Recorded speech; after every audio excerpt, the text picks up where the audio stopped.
traditional territory of the Sinixt First Nation, and today's special meeting of the Health and Housing Task Force will be held in accordance with the Community Charter, Council Procedure Bylaw 2018 number 7272, and Ministerial Order number M192 governing open meetings during a state of emergency, and the Provincial Health Officer's Order regarding mass gathering events. Therefore, members of the public are required to observe meetings virtually and not attend in person. Question period will be suspended throughout the duration of this order being in effect. Members will attend via Zoom at these special meetings, maintaining physical distancing at all times, and members of staff that are partaking in these meetings will be spread out in the boardroom, of which we are now. So the first item on our agenda is called meeting to order, and introduction of late items. Do we have any? Nope, we have no late items. Excellent. The next item is adoption of the agenda as presented.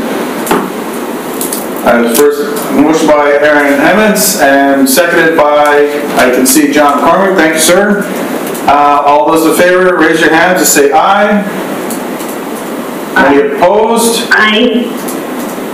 Hearing none, that is adopted. The next item is the adoption of the minutes from the October 27th meeting. Motion to adopt the minutes. Thank you, Councillor Hemmons, seconded by Mr. McCormick. Excellent. All those in favor? Any discussion first? Hearing none. All those in favor, raise your hands. Aha, gotcha. Now you can raise your hands. Any opposed? Hearing none. That's passed as well. And next is a procedural motion. The meeting will be closed to the public in order to deal with agenda items under the Community Charter Section 91, Item K, which is negotiations or related discussions, and Item N. Motion to go in camera. Thank you, Councillor Hammond, seconded by Signe Madden. All right.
We're not in camera. We're not in camera now. So we can have the verbal updates now. We're going to get to that as soon as we start broadcasting. I think I just want to go home and pet chickens, honestly, to tell you the truth. Have you read our new bylaw yet? I passed it, that bylaw. So our recording is on now. Okay. Thank you. Thank you. We're going to now proceed to item 6 on our agenda, which is presentations. I'm asking folks to keep their comments as short as possible, 5 to 6 minutes each, if we can, and then a little bit for discussion. These are all verbal updates, and we're going to start off with a presentation by Lisa Bopelsing regarding Rapid Rehousing Fund. Okay, hi everyone. This is a quick update. Many of you are aware, if you're involved with the coalition, that there was an announcement recently for $1 billion worth of funding for the Rapid Rehousing Fund. Those of you who've been working through the United Way through submission were part of Nanaimo helping justify this funding ask related to COVID. So just quickly want to let you know what the criteria are. Nonprofits can apply as well as local government, First Nations government. And we are aware that there are several of you in this call who may be considering putting in an application. And we are also in discussions with BC Housing around possibly looking at what options we have to work with them. So some key points about the application: it can be for standard affordable rental, transitional housing, permanent supportive housing, and also seniors housing with light to no care. So those are the different categories that are applicable.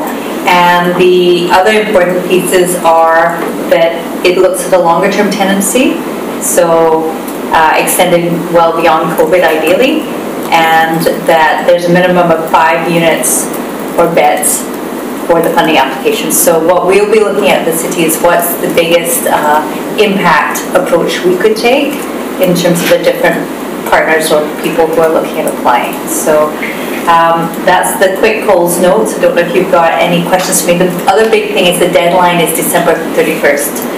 So really the amount of detail required for these applications, and the other key point is as soon as the money is distributed, which is anticipated to be spring of 2021, the projects have to be operational within a 12-month time frame.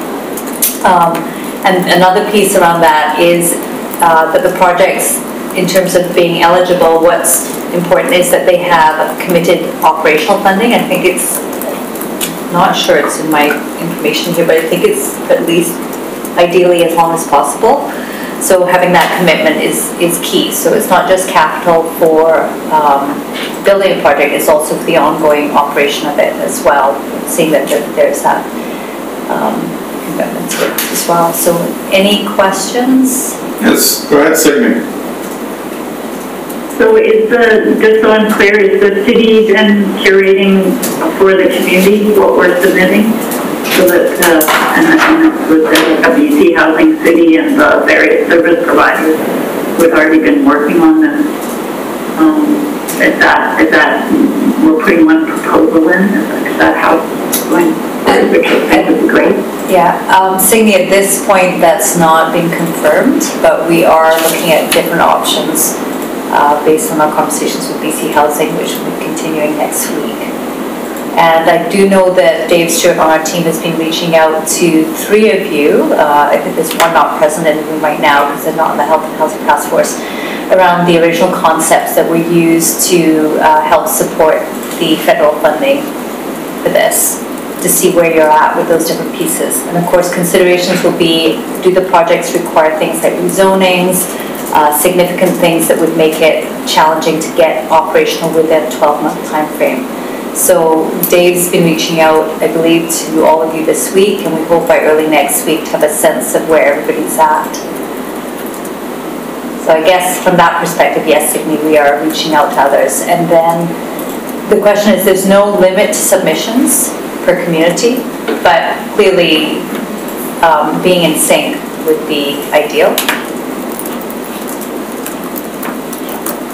Jason, and I bet, I'm just checking, so that's the case that you guys are all working together, because I think that was our plan, But that was our intention when we were talking to Adam Bond, was that we curate and submit one from community so that it was a stronger ask. I'm not in, we don't put in for the funding or shape this. It's just a question of, as the CD, we get consulted on it. So I just want to know what's my message. Yes, we're trying to have one ask going in, and the city and BC Housing are working with service providers. Is that the key message? Just so I'm clear about that. So Signe, just to be clear, we are having conversations with BC Housing related to what we're doing with them, and with them we're also having conversations with the others who submitted, so it's not one consistent one at this point. And so our job is to evaluate what's the biggest impact opportunity for us to look at as a city. Yeah. John, Ultimately, on this topic, our property is probably not a good one for the rapid rehousing fund, but it would definitely be part of a broader plan that was created around future units. It could be linked into it. It's definitely a piece that is on board. But looking at it specifically for this funding in isolation, probably not the right property. And I would want to have a discussion about our property to see if it does fit into the rapid rehousing sort of property ready kind of a situation. So I'm open to that discussion. Thanks, John. Okay, thanks for that. Go ahead, Aaron. I just wanted, given what John and Jason have just said, do we know our next steps for supporting the community service providers who are interested in putting in an application? I just want to make sure that we're having clear action for people if it's going to come from this table. Go ahead, Dale. Thank you, through the chair. I was just going to mention, I mean, we haven't even, it's such early days, we haven't even really had the chance to sit down with council yet. So we're hoping to do that soon. And then if there's an outcome out of that we can share more broadly, the next question will be, well, depending on the decision that's made, do the service providers want to support the direction the city's taken, or do you want to apply for additional, as Lisa mentions, multiple requests can be made? Do you want to make an additional application on another property? I will be honest, the parameters that are in this make it very tricky, because you basically have to have something ready to go, and you need to have something that has dollars behind it for operating, so it makes it challenging. Right, so my read of what I've just heard is that the city and BC Housing are having a conversation, and we're doing what we can do. In a way, we can't really talk about some of the things we do, but if the service providers are looking to get together with that one pager that was created for Adam Bond, should they get in touch with someone in the city to help kind of facilitate that? Does the zoning fit? And is that Dave Stewart's job? So Dave Arnstead has been reaching out, so I don't know where he's at with that, but I think he checked with this, and there's also another party at the table, including the Salvation Army, who's not here. So Dave is doing that to find out what the viability is. So for example, what Jason just shared is super helpful to find out exactly how people are able to fit with those proposals. Okay, so that's perfect, thank you. All right. With that, if there's no more questions, we'll move on to item B, 6B. Signe, you're going to give us a presentation on Reaching Home funding? Yeah, just an update on that Reaching Home COVID round 2.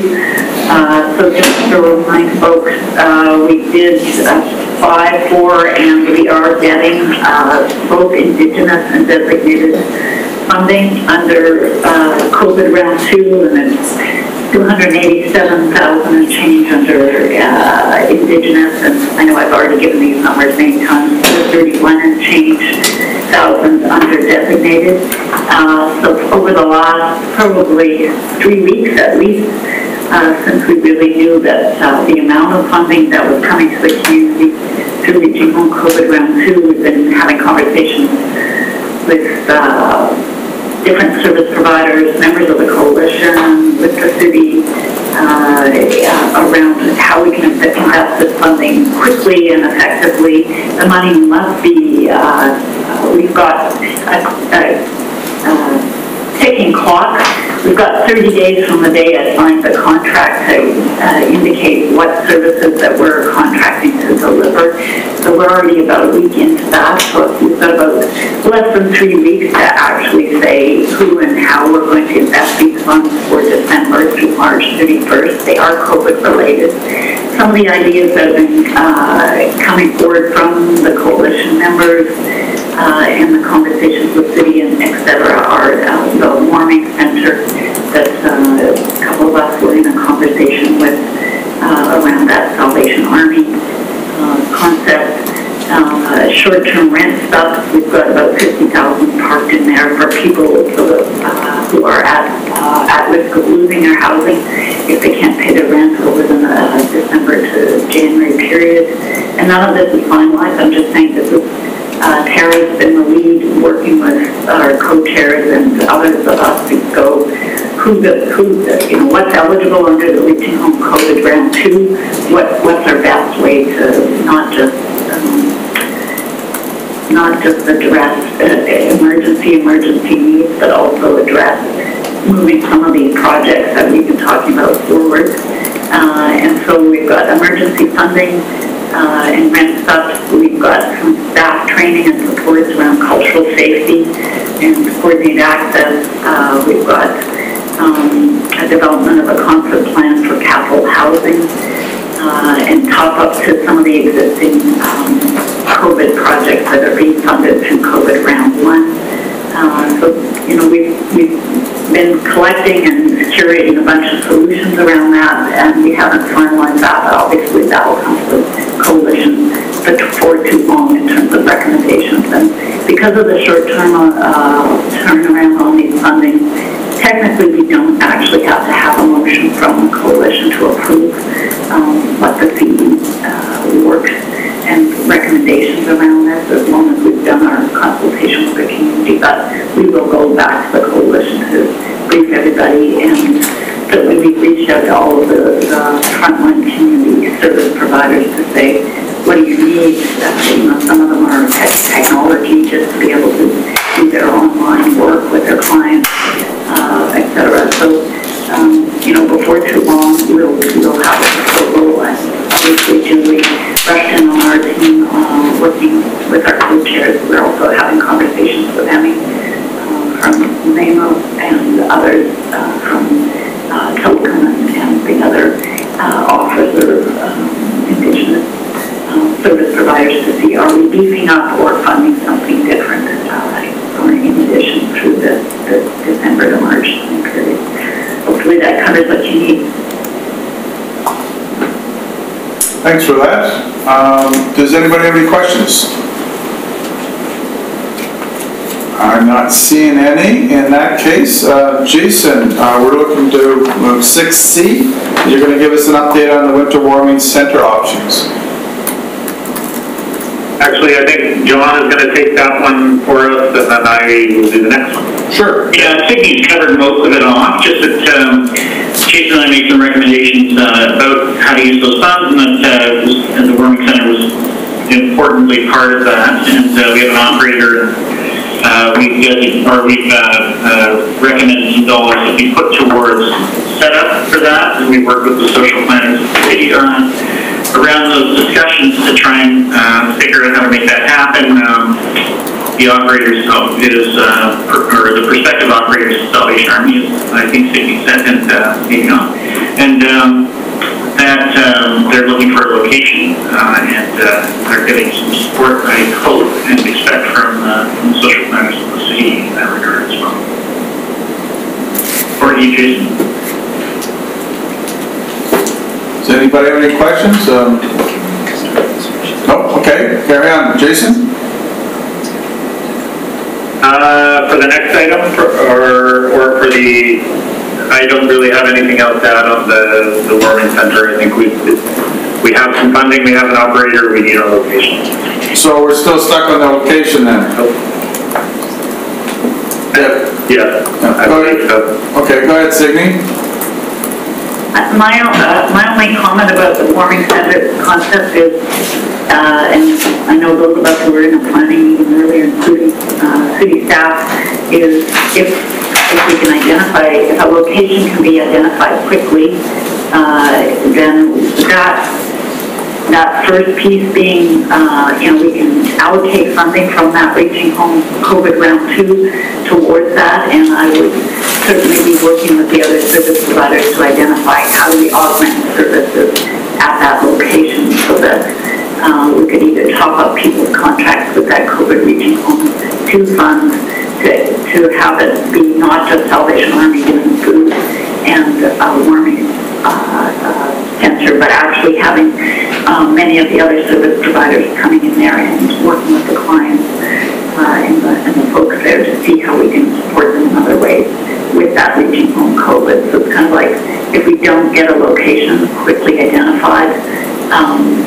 that then determines what else we do with all of that Reaching Home COVID, 700,000 plus that we've got right now to invest. And I'm hoping that'll be a linchpin of this. Has anybody looked at the possibility of a tent, a large tent on a parking lot or something along those lines?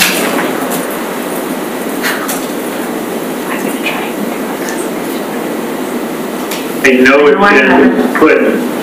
been put into the conversation, no different than probably how you're bringing it up here now, Don, but it would absolutely be an option, but again, we need that location, and then we can do that. So if there is a parking lot, if there is wherever it might be, that would absolutely be an option that would work. But I think it, ultimately comes back to somebody providing that location. Okay. All right, then we're on to item D, which is the Integrated Coordinated Access Coordinator. Just before I do that, I did see Aaron's hand up. Oh, sorry, Aaron. On there. Did you want to get in there? Thanks, I was going to let it go, but I just want to know, so knowing that a warming center funding is available, but space is a problem, can I just have confirmation from staff that that's being worked on collectively? And I know that's not the city's role, but the city can help identify where space, like opportunities. Are those conversations taking place? Hi, Aaron. Oh, sorry. Hi, the chair. Yes, our social planning is working with the Salvation Army and John McCormick and Jason. And right now we're waiting to hear the outcome of one possible location. Locations are tricky in terms of spaces that meet fire code, building safety, and zoning. So I know that as staff, this is something that we looked at, and the Health and Housing Task Force, we brought forward as an expression of interest twice, but there was concerns around that. We did manage to do a warming center for 4 days last year at the 710 Club, and that's not going to be available for us this year. So location really does continue to be a bit of a challenge with people who are willing to rent or give space to this use. And also with the COVID safety pieces, so continuing. Yeah, and know that staff. Make sure they were happening. Yeah, and know that staff had identified this as a need prior to this collaborative coming forward. So it's really great to see that support in the community for this. Wonderful, thank you. Now we're on to D, Jason. Okay, we applied for the funding from the coalition to start building the foundation of the Integrated Coordinated Access System, which we were successful in. We put in an application basically that our organization will handle the practical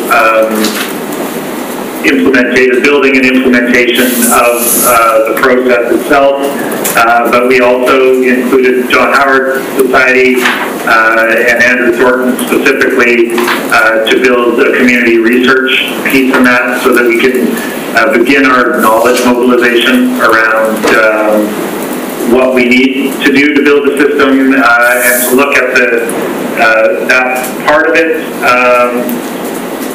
I've seen a couple of emails the last day from Tara, and I haven't caught up to them yet, so next steps will be formalizing the contract, and we will be, our outreach, there's a couple members of our outreach team that will probably do some preliminary work while we hire the coordinator. On the application, we had 9, I believe, deliverables. Summary of it is that we will use the Built for Zero Canada Coordinated Access System Scorecard and Guide. We'll engage with the community using IEP2 method. In system design and how our initial approach will be, how we categorize people, we'll work towards building a by name list. Create a scalable visual map of the coordinated access system. Look at leveraging Health Seeker, creating the initial written documents, again using Built for Zero Canada's guidelines, mostly in 3 areas: consent, confidentiality, data sharing, the triage and assessment piece, and then vacancy matching and referral. We'll get the case conferencing meetings started so that the right groups in the community are talking about individuals and matching them to what available resource, however small they are. And then, as I mentioned, the work with John Howard for really to introduce and promote the practices of knowledge mobilization and exchange. It goes beyond just our sector. We have to let people know why we're buying into doing this kind of work, and we are starting specifically around services and units, but we want to build the foundation of a scalable process so that we can use the different entry points. The different entry points that people have, so it flows through somewhere where we can match people most effectively with services, and if we can, divert them before they become entrenched in the system. So that, in the big picture, that's what we're doing, and yeah, we're excited to jump into the work really quickly here. Thank you for that. Do we have any questions? No, I have one. I'll go first then. Jason, there's a number of housing providers across the city, not just the ones that we typically have in this meeting and or in some of our other meetings. How do you see this this work reaching out to those ones as well? And I think Heidi has her hand up too. Yeah. Well, I guess I can also use the BC Housing example. I think number one, we're connected to many of the providers, and we'll have those initial discussions. And through the engagement at the beginning, we want to get everybody's input on design. But when it works towards, say, a binding list, what we're able to do is we're able to find, so the BC Housing process, there's certain criteria for all those buildings that they need to select from. So if we have the list, we can provide a short list to their selection process of individuals in our community that would fit those criteria. And then we would be able to do the exact same thing for another type of housing that is in the community that has, because there's different funding streams, different expectations, and there's the efficiency in it is that they don't have to wade through all sorts of names. They get the short list is, here are the people that meet your criteria, and then it's up to that process themselves to make those selections. Obviously, there would be back and forth in the connection But it's all about refining that information and giving them the best information to make their decisions in a timely way. Okay, thank you. Heidi, you had something? Yeah, I just wanted to add, really excited about the opportunity and what we found with the Reaching Home funding. It can be done in coordination and really expand already what is being done with the supportive housing applications we collect and the coordinated access system that we have for our supportive housing units. And, you know, we really do see the opportunity to expand CA. You know, we know with the NAP Center coming that definitely CA will be a piece of that. So, you know, adding rent supplements, even in Victoria, what I've suggested is adding the affordable, you know, in our community housing fund properties, the shelter rate units, them being a part of CA, because that creates positive flow.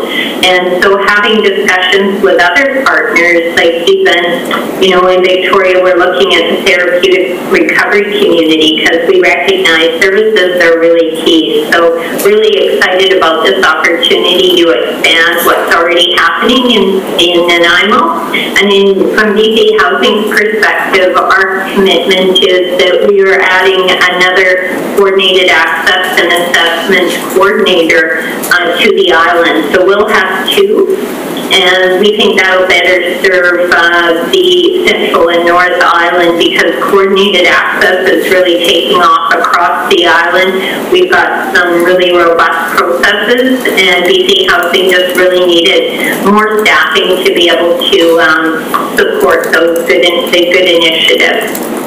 Good. Thanks for that. Does anybody have, Councilor Hammonds, fire away. Thank you. Just quickly to Jason, did I hear you say that you're going to be testing ICA with the house population in the beginning? No, not with the house. No, I heard it.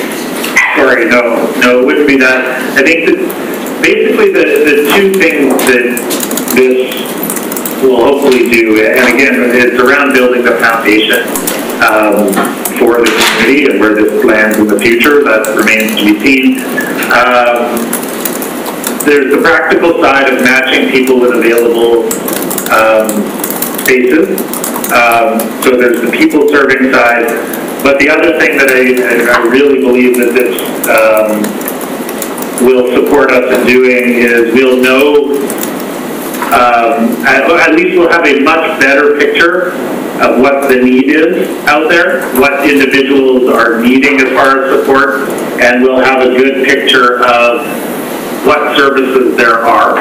So we should be able to take that data as we build it to be able to tell, are we investing, are we building things in the right spaces to meet the demand that's there? And we can make more efficient and knowledgeable choices and asks in the future as we sort of build that data set. Okay, and thank you for that. And for my own clarity, the integrated coordinated access that you've just been awarded the contract for is different than BC Housing coordinated access, but the hope is that they will work together. Because BC Housing is about supportive housing, and it's a different kind of funnel, whereas yours is a bit broader. Is that accurate? I just want confirmation that they will work together. They're complementary, okay. Very much complementary. I think the one that we're looking at is a community-wide, and the names and things that we collect, they may not meet the criteria for a BC Housing building, but they may, as Heidi said, they may meet criteria for different affordable housing or different treatment or whatever. So it's bringing that all in so we know what's in the community. The next part is connecting them to all the services that are out there. Okay. Thanks, John. Thank you. And Sydney, you have your hand up. Just a comment, when the Fed started talking about the next round of Reaching Home funds, really 2 years ago, and talking about the coordinated access system, and Heidi knows this, Jason knows this, the big question we asked was, unlike other provinces, such as Alberta and Ontario, where the funding from the feds and the province all go down to the municipalities, and Lisa knows this as well, obviously, it's a different model in BC. And so we as community entities who, in BC, Victoria, Vancouver, we pushed over a year ago to have conversations with BC Housing, and BC Housing was, more than willing, and, we had some higher strategy discussions around how do we integrate the coordinated access that BC Housing has been driving and doing within its own system, and getting some great results from that, and having a bigger system-wide. If a service provider isn't funded by BC Housing and isn't part of that BC Housing system, how are we integrating that, given that BC Housing has its own system, and now the feds are expecting us to do something. And so that was one of our, biggest pushes over a year and a half ago, was to have some provincial-wide conversations with BC Housing and those of us who are community entities to say, how are we going to do this? And we talked to BC Housing member Heidi about, is there a way for us to tap into, your software and how you were doing it? And we had those conversations, a year ago, and it wasn't possible at that time. So, it's not like we haven't known this was coming, that we would have to be contracting as a community and a CE frontline, a coordination system, because that's the mandate the feds have given us. But our challenge in the province of BC is it's a different model than necessarily many of the other ones. And I think with COVID hitting, it's taken us off a little bit of track. So BC Housing is driving its piece, which is fantastic. And ours is supposed to be a bigger community piece with the BC Housing piece, integrated into it. And I don't know, Heidi, if you want to make any other comments about that. But we had hoped to resolve these at a provincial level, not community by community by community. But I think we'll still probably be addressing these, at some level, community by community. Okay. Thank you for that, guys. At this junction. Jason, Heidi, do you want to add a little something, or Heidi? Yeah, just quickly, basically all the questions that are being asked here, each one of the deliverables that we put forward will are intended to answer these pieces. So number 5 in the deliverables that we put in there is creating a scalable visual map of our coordinated access system. So part of our work, if we do it properly, we'll be able to inform people to show how it works. And that's also the involvement of John Howard and Andrew, is being able to communicate that to the community. How somebody comes in, how does it connect to other services, how does it connect to other pieces. And there are, even how Sydney was saying there, I think that what you're referencing to Heidi there is the use of HIFIS. All of those types of things. HIFIS is the data management system that our outreach team uses, that the shelters use. They have capability to connect to each other, but right now they're not all completely connected. So there are things on the provincial level that they may or may not work out, but there are definitely ways that we can work around them, and we'll also try and advocate that from the community side. So that is in the sharing documents. But the way that we're building it is with the data sections of HIFIS in mind. So if and when we get to that place where they can all be connected, we are collecting the same data so that it is able to be uploaded into HIFIS to be shared. It's a thing that would be nice, but it's something that's not, it won't stop us from doing our work. So I think through all of those deliverables, we're trying to answer and provide context to each one of the things that we're asking. Okay, thank If you. we do our job. Thanks very much, and I know you will, of course. I do recognize that Dr. Turner is here now, and it's been over a half hour since we've been in camera, so it sounds like a good time to go back in camera. So I would be looking for a motion to go back into camera. I'm going to see Councillor Hammond, seconded by Mrs. Smythe. All those in favor say aye, raise your hands. Any opposed? Okay, thank you for that. We are now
So we'll just turn on the recording equipment, but it doesn't look like Signe has rejoined the meeting. Okay. I got the impression she was signing off for the. Yeah, I think she was gonna Yeah. try back in. Okay. So we're now back in the regular part of our meeting. And we've done everything in our meeting, so I would look to a motion to adjourn. By Councillor Hammonds, seconded by Mr. Smythe or Heidi. Heidi hasn't done one of those for a while. Seconded by Heidi. All those in favor? Any opposed? Thank you much. I think we're making headway, folks. We will be, next meeting will be a zinger. Okay, with money.